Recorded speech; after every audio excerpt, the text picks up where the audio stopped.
Hello, this is session 21 of Black Theology, Black Church, Theology 333. I'm Dr. Gregory A. Jones, and I'm going to bring you another session on our studies. This session 21, we'll be dealing with, we're going to look at the contributors of the first and second generations of Black theology. We're also going to look at womanist theology. We're going to begin with womanist theology, and so I want to share some information and some contributors to that, and we will share the kinds of things that womanist theology is dealing with on a day-to-day basis. Womanist theology is a construct that reflects on liberation issues of race and ethnicity as it relates to the unique and continuing status of African American women within American society, the Black community, and its Black religious environment or milieu.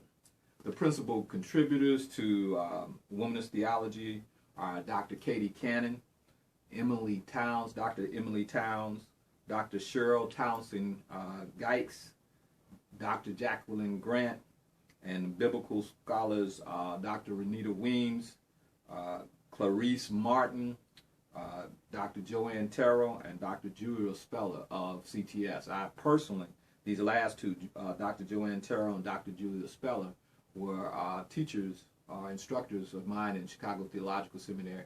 Excellent theologians, excellent womanist theologians, and have a very broad and in-depth knowledge of womanist theology. Womanist theology is kind of like a critique of white feminist theology. White women's theology often use the same forms of violence and bias and systems of oppression to talk about their conditions of oppression in male society.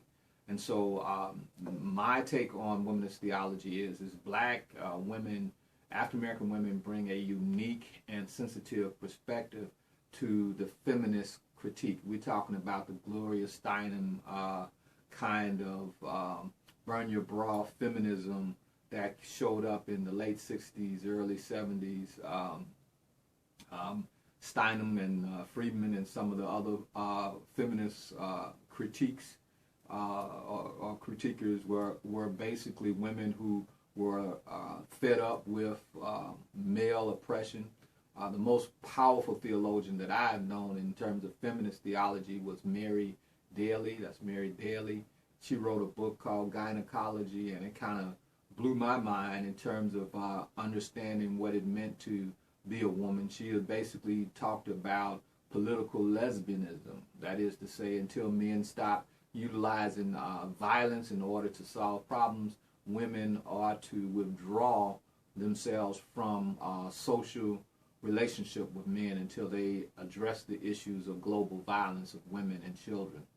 And so the feminist attitude is a very severe and very what I would call a very adamant and very strong position, the absolutist position in terms of dealing with males. The womanist tradition comes in with a more sensitivity. African American women come in with a better understanding, a better knowledge of how to deal with the issues of oppression and violence and ignorance within men in general, but specifically within the African American male community that they relate to. They also understand from a double jeopardy kind of position. Being African American and being a woman puts them in double jeopardy in terms of the kinds of oppressions that we see being displayed in American culture, American society. So the womanist theology, and this is my take on it, womanist theology and women who are theologians are going to give significant and continue to give significant leadership within the 21st century.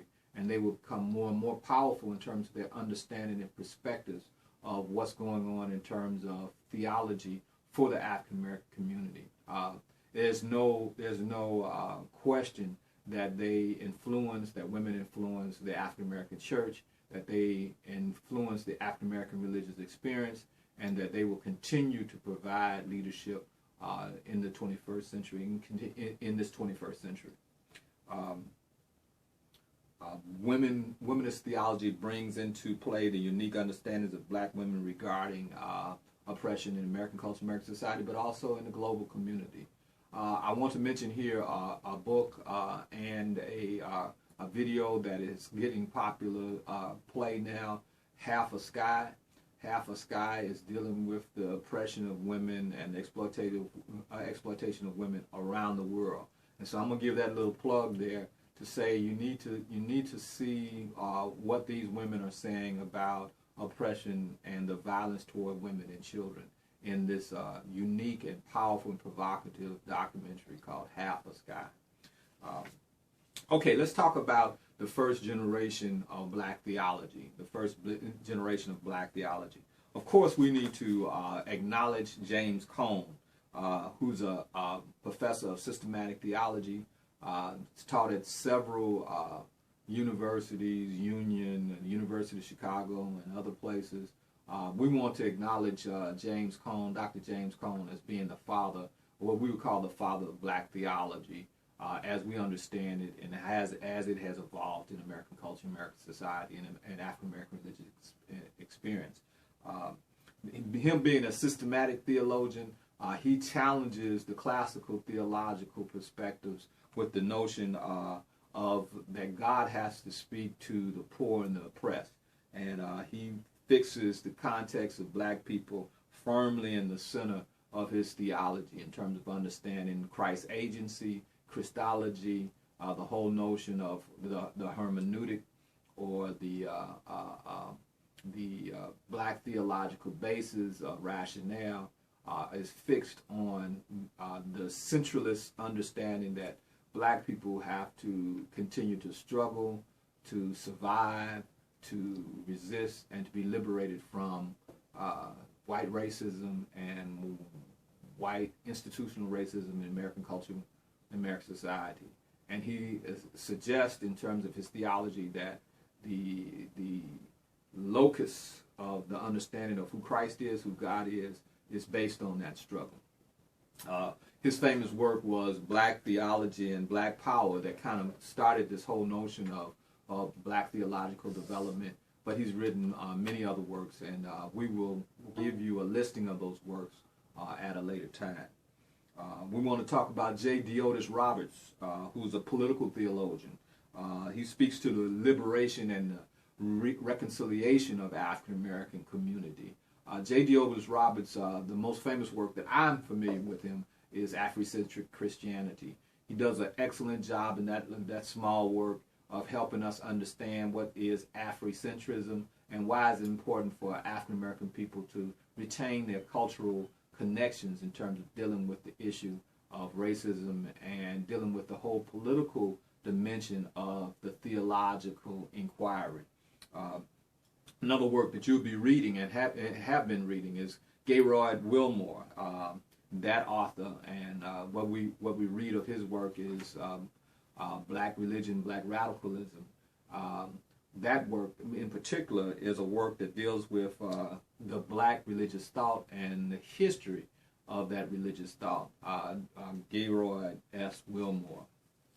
And then you have Dr. Charles Long, who speaks to the black religious language. He talks about the reality is language and language is reality. He's done a lot of famous work in terms of that. But he's a linguist, and he's dealing with the issue of how theology impacts language and how language kind of forms and contexts the notion of reality and the theological reality for African American people. All right. In the second generation, we have already discussed to some length about womanist theology.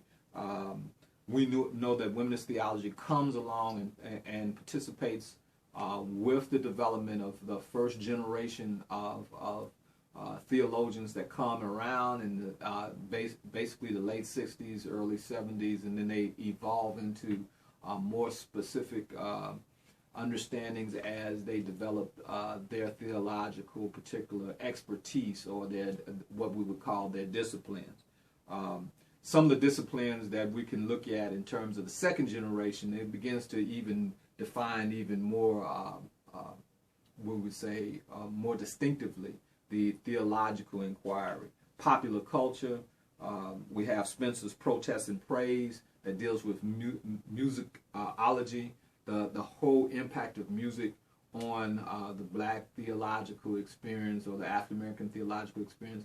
We can look at music from the spirituals or from the music that is brought from Africa all the way up until today. If we look at Sunday's best in terms of gospel music, you know, whether we're talking about Dorsey, whether or not we're talking about Tinley, any of the great and famous developers of gospel music or anthems or hymns, musicology looks at all of that and shows us the tracking of how the music changes as the context changes for the struggles of African American people. There's in popular culture, there's a gentleman by the name of Dr. Garth Baker Fletcher's Exodus, an African American male journey.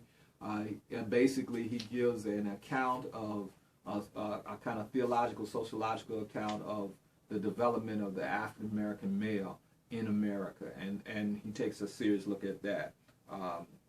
When it comes to black poor folk, we see Riggins R. Earl Jr. writing dark symbols, obscure signs, God, self, and community, dealing with slave narratives. We see Dr. George Cummings dealing with Cut Loose Your Stammering Tongues. He did a work on dealing with slave narratives and black theology. We see Joseph A. Brown's To Stand on the Rock. Brown talks about black Catholic identity, and it's also an Afrocentric work. And then we see Afrocentric work being evolved in a gentleman that I use in a very prolific way, Dr. Kane Hope Felder, Stony the Road We Trod, Black People in Relationship to Biblical Text. Now what he does here, he does a hermeneutical study. In other words, he is taking the biblical text and he is connecting black people's influence and participation and contribution in the biblical text. And Kane Hope Felder is a famous theologian dealing with the hermeneutical process, the textual criticism and historical criticism of the African American religious experience. We see Hood's Begrimed in Black. I have used Hood's work. Hood deals with color definition and color consciousness, and he talks about the notion of how color prejudice plays a part in the historical contextual development of the African American religious experience, and how black and blackness plays a part in the whole dynamic that we see in the African American religious experience today. Peter Parrish is a work that I've also used, and you will be experiencing it. I've already connected it to this online course, Spirituality of African Peoples, and we've talked about the virtue theories that Peter Parrish gives to us, and he talks about how those ethics and those core ethics are still a part of the development of the African American religious experience. And of course, the classic work that we know about is C. Eric Lincoln's The Black Church in African American History.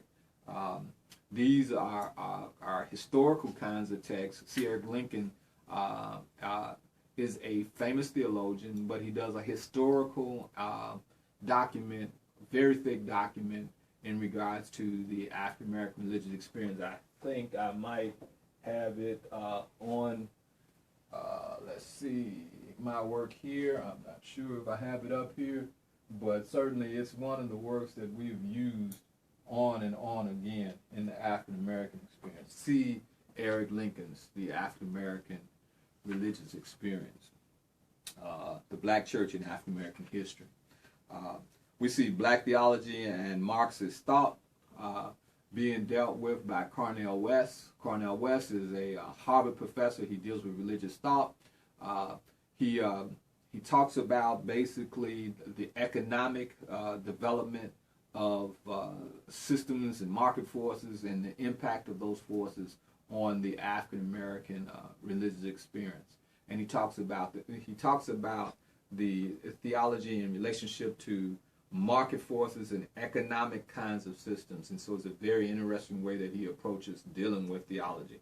So we have all these divisions that we see in the life of the first and second generations of African American religious thought, theology, if you will, These inform churches, but these are not the only individuals that we're dealing with in terms of that. We'll talk at some length at some point in time about liberation theology, and we'll talk about how liberation theology has been impactful. The most impactful one that I can remember is Gustav Gutierrez, and we talk about Marx in the Bible, and we see the Latin American theologies informing liberation theology of the African American experience, but we also see African aspiration, independent struggles beginning to inform liberation theology as well. We will talk about all of these, and on next time that we will meet, we will look at the evolution of the mega church and some of the distinctive groups that are making up the contemporary African American religious experience. Thank you.